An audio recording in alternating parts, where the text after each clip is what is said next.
السلام علیکم، welcome on ہم کہانیاں۔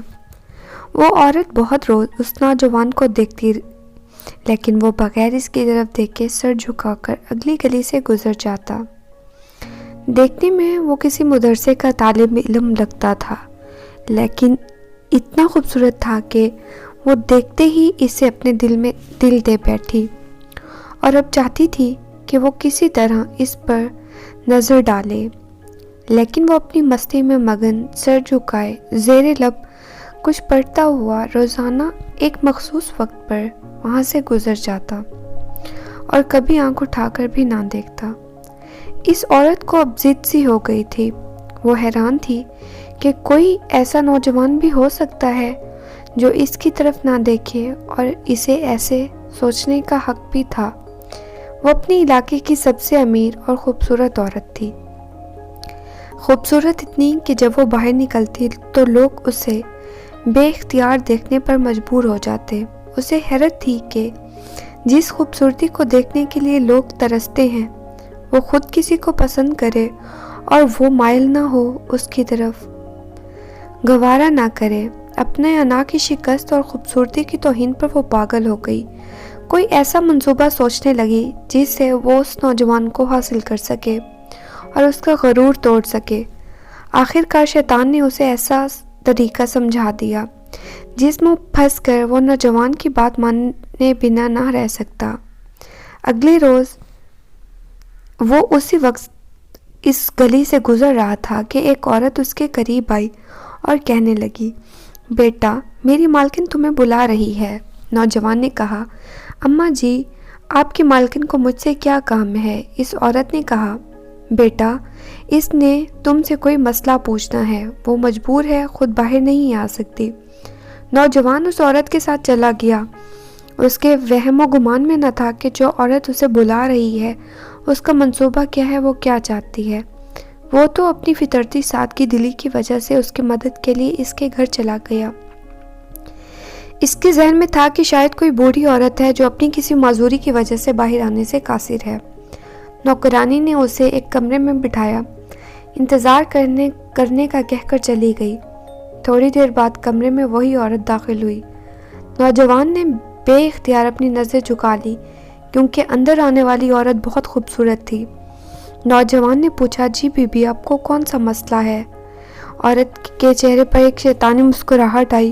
اس نے اپنے دل کا حال کھول کر رکھ دیا اور کہا، میری سب سے بڑی خواہش ہے کہ میں ایک دفعہ تمہیں حاصل کر لوں۔ نوجوان یہ بات سن کر کانپ گیا اور کہنے لگا، اللہ کی بندی، اللہ سے ڈرو، گناہ کی طرف مائل ہو رہی ہو۔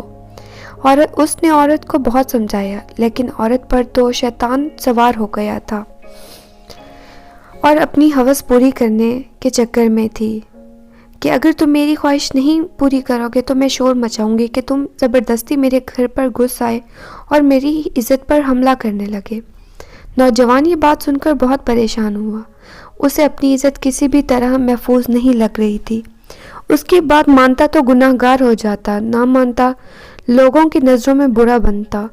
وہ علاقہ جہاں اس کی شرافت کی مثالیں دی جاتی تھی، وہاں پر اس پر اس قسم کا الزام لگ جائے اسے گوارا نہ تھا۔ وہ بہت عجیب مصیبت میں پھنس گیا۔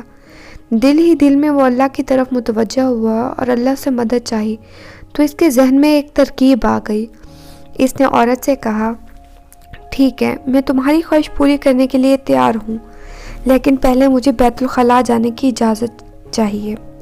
عورت نے اسے بیت الخلاء کا بتایا اور نوجوان اندر جا کر ڈھیر ساری غلاظت اپنے جسم پر مال لی اور باہر آ گیا۔ عورت اسے دیکھتے ہی چلا اٹھی، یہ تم نے کیا کیا ظالم؟ مجھ جیسی نفیس طبیعت والی کے سامنے اتنی گندگی میں آ گئے، دفع ہو جاؤ، نکل جاؤ میرے گھر سے۔ نوجوان فوراً اس گھر سے نکل گیا اور قریب ہی ایک نہر میں اپنے آپ کو اور اپنے کپڑوں کو اچھی طرح پاک کیا۔ اللہ کا شکر ادا کرتا ہوا واپس اسی مدرسے چلا گیا۔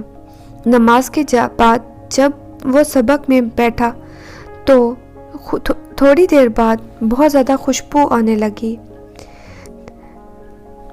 طالب علم نے خوشبو لگائی ہے۔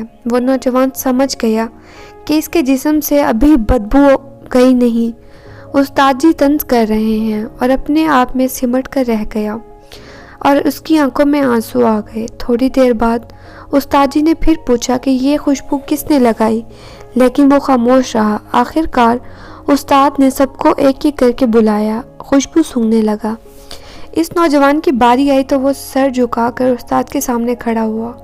استاد نے اس کے کپڑوں کو سونگھا تو وہ خوشبو اس کے کپڑوں سے آ رہی تھی۔ استاد نے کہا کہ تم بتا کیوں نہیں رہے تھے یہ خوشبو تم نے لگائی ہے؟ نوجوان رو پڑا، کہنے لگا استاد جی اب شرمندہ نہ کریں، مجھے پتہ ہے میرے کپڑوں سے بدبو آ رہی ہے، لیکن میں مجبور تھا۔ اس نے سارا واقعہ سنایا۔